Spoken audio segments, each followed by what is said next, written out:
housemate, as the mouse was his. His high bathroom had a broad, curtainless window next to the toilet. The window gave him an angled view of the workspace of the pedicure shop and a bit of Paige's living area. He took advantage of his situation. Sometimes he stood to watch the pedicures, but usually he sat on the lidded toilet like a peep show connoisseur. He liked to see the customers relax on the chair, as if this quasi-biblical experience transported them to some soapy heaven, as if, briefly dead, they could call their sins forgiven. Or maybe they were just happy to have a chance to kick off their shoes and talk about their troubles. He conducted his classes, showed his slides, met with students during his office hours. He found the teaching and the kids distracting. One of the blonde young women reminded him of Renee, knowledgeable on the outside, unsure on the inside.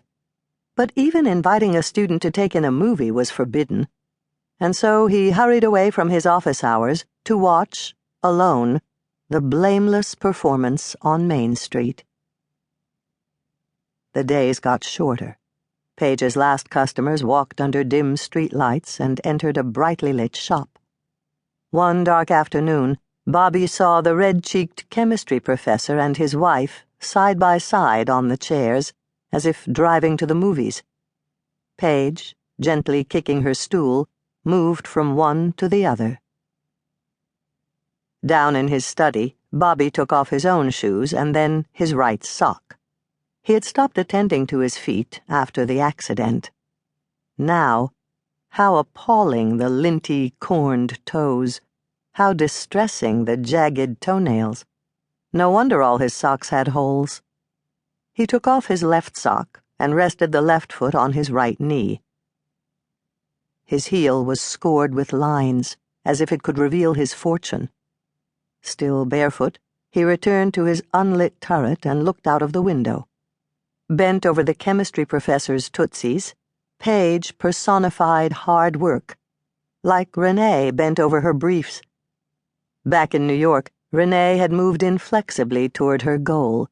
She wanted to be made partner, whereas Bobby had practiced indifference and inattention, writing careless reviews for short-lived arts magazines, making off-the-cuff attributions for the galleries he consulted for. This difference in attitude had led to arguments.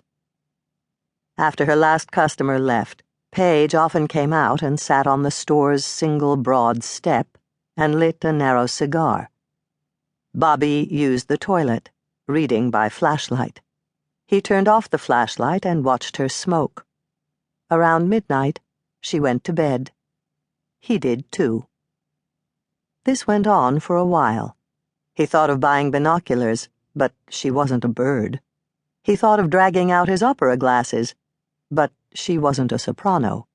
He thought of employing his loupe, but she wasn't a work of art. And even if she had been a painting, he was too far away to examine brush strokes. After the first snowfall, she wore a parka outdoors and a fuzzy hat. She needed a fur coat, otter maybe like Renee's, but the animal rights students would put her in the stocks. Anyway, she probably couldn't afford a fur coat. How much did you collect for a dead Marine? And even a flourishing pedicure business couldn't make a big profit. She could always go to work in the local pharmacy, he supposed. She'd studied pharmacy, she told him once, but she preferred this work. She was her own boss, and she ministered directly to people. Spring at last moistened the town. Impasto leaves replaced pastel buds. He considered self-improvement. He might become a vegan. Let the mouse have his cheese. "So, how much does it cost?" he blurted one afternoon. They'd met in the health store, he holding a jar of prune extract plucked in a hurry from the shelf, she examining something in a bottle. "This is $1 an ounce, but for efficacy it has to be mixed with—" "Not the snake oil. A pedicure." She looked up. Her eyes in her lightly wrinkled face were the blue of a Veronese sky.